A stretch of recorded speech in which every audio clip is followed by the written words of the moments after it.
Here are the horoscopes for the week of the 20th to the 26th of May 2019.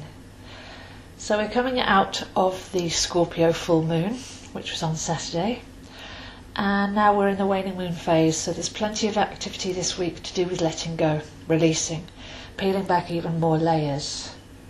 Sometimes it feels like it's an endless process, but hopefully anybody that's been doing this for long enough will realise that it's getting easier and easier as we're attending to the final detail.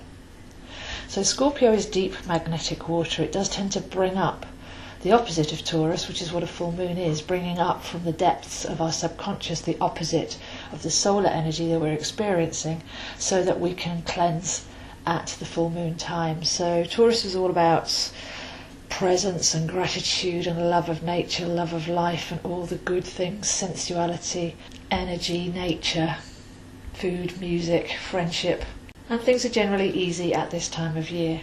But when the full moon comes along, that pulls up the Scorpio opposite, which is deep psychology and drama. Whatever we've repressed in our subconscious, we attract towards us magnetically so that it can be brought up. So the Scorpio full moon is always a great time to just have a look at what comes up, have a look at whatever hotspots you've got inside of you, annoyances, situations, not to project onto them, but to reflect inwards. What does this mean to me? Or what did I want to learn from this? And then those repressed feelings can come to the surface. And the conscious mind is like a sharp sword, so we can get to the point of the base belief and hopefully dig it out and release it. So this theme carries on all week with a few other aspects as well, but by Monday we get to the last day of the Sun in Taurus.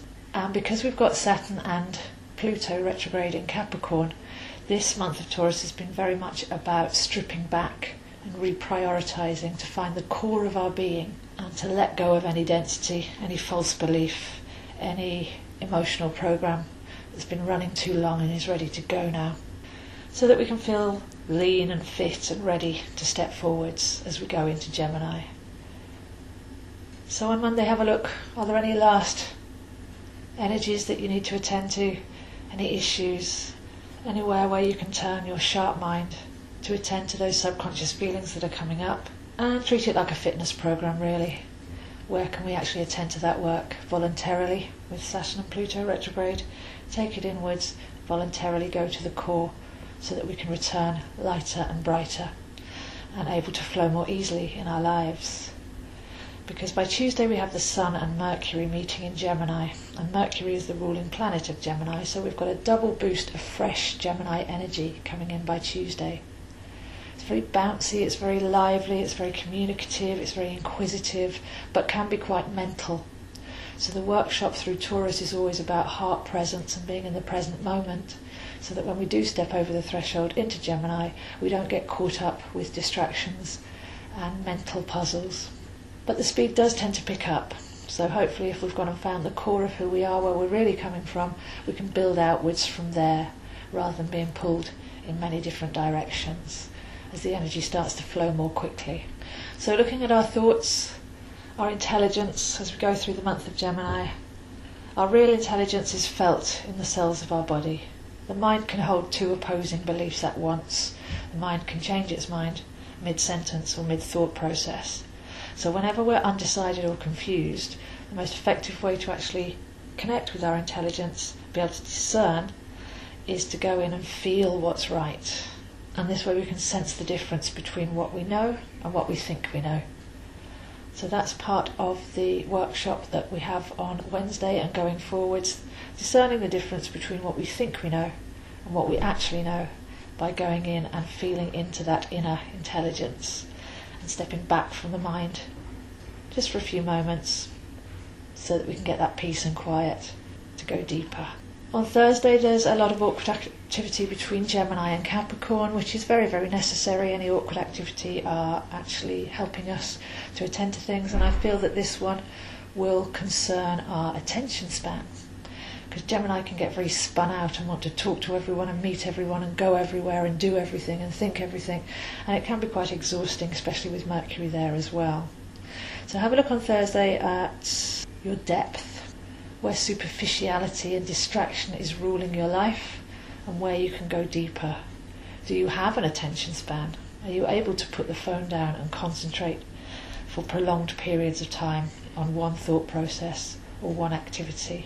Because Capricorn is, but Gemini isn't, so that's where the awkwardness will come in. But really useful so early on in Gemini to realise that we don't want to get caught up in that mental whirl, and that Capricorn energy there saying slow down, go deeper and find your own depth and focus. This can be very difficult in the modern world of media as we have too much stimulus, so maybe that would also be a good day to turn off some of the stimulus and to spend some time in deeper contemplation.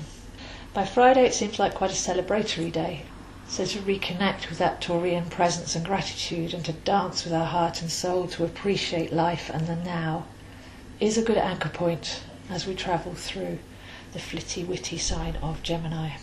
Then by the weekend I feel that we're ready to tackle some of our mental prisons. So if we are going to think, if we are going to communicate, then at least have a look at the programming, the condition that we're working from.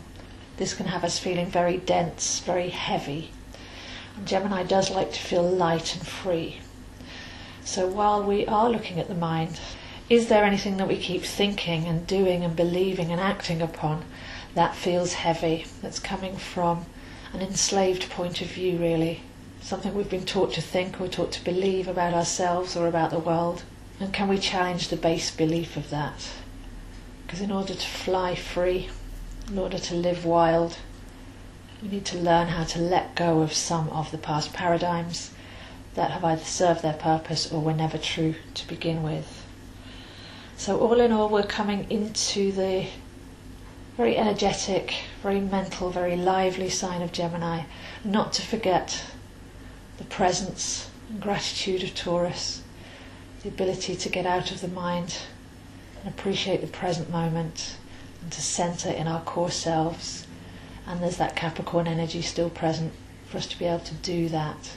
So maybe the workshop for the whole of the month is to look at where you're distracted, communicating too much or taking in too much information, living too much in the head, and to be able to use that mind to good purpose by challenging base beliefs that are ready to go and are holding you back. So this week is all about liberation, fitness, freedom, and taking everything we've learnt so far this year into this new energetic, so that we're constantly working on different parts of ourselves. We're constantly in a process of perfecting. In order to help you do this, I have a very holistic empowerment training plan system which works on a physical, mental, emotional and spiritual level, because often things that manifest in the physical world or in our physical bodies are a result especially of mental and emotional conditioning. So with this program we design it together based on your astrological chart, because you are unique, to see what's bothering you, what you're ready to let go of, and many different holistic processes to be able to do that so that you can live a freer and happier life. You can have as many sessions as you want, and it is at a discounted rate so that we can go deeper.